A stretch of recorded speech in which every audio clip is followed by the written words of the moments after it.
It's been 11 years since the end of the Liberian Civil War. These scenes became familiar in homes across the world.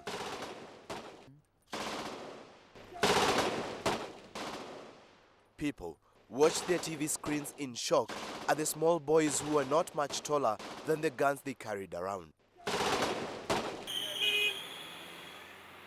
The 13-year conflict is now forgotten for the most part as the media covers new wars. But not to Maurice Matadi, a Liberian and a former child soldier. Maurice started fighting in July 1990 when he was 11 years old. His parents were killed after his father refused to join the army. Soldiers found Maurice's hiding place and forced him to kill.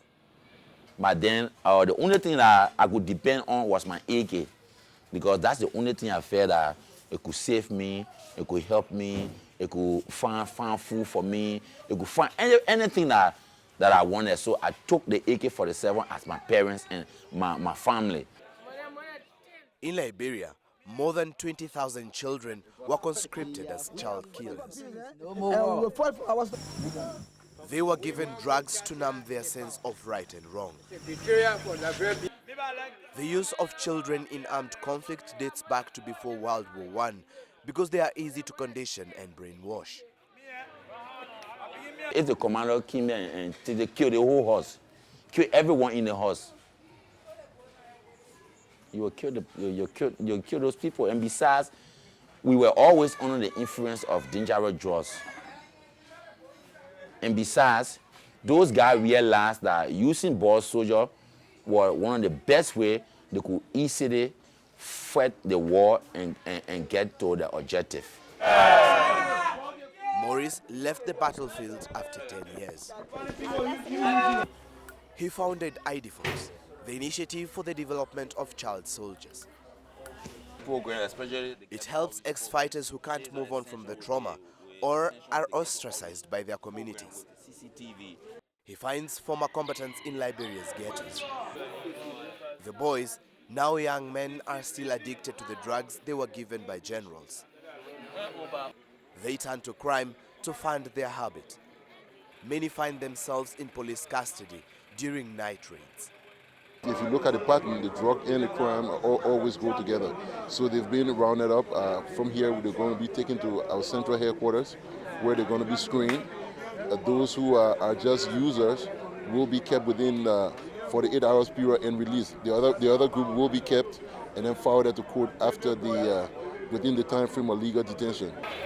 90% of the criminals in Liberia's streets are war-affected young people ranging between the ages of 19 to 36.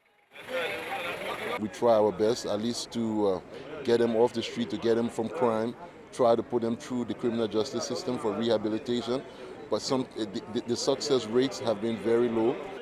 They are soon back in the ghetto. Maurice asks them questions to find out how to help.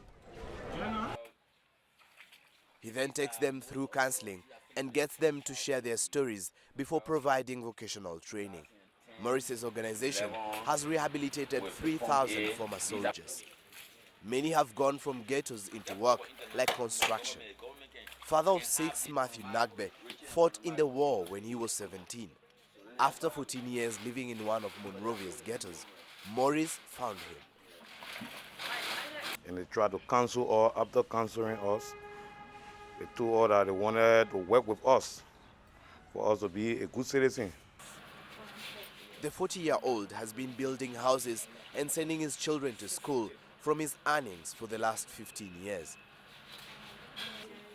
Aged 19, Richard Nagbe was a general leading a troop of 975 men in a jungle region. People came to our aid by involving us into the society, at least reintegrating us into the society. I'm a different person now, a changed person. That is, my mind will not reflect to the past. Matthew and Richard are two of Maurice's success stories. He intends to touch the lives of thousands more Liberian ex-child soldiers. Although the media spotlight may no longer be on Liberia's war, his experience means he will dedicate his life to healing the effects of it.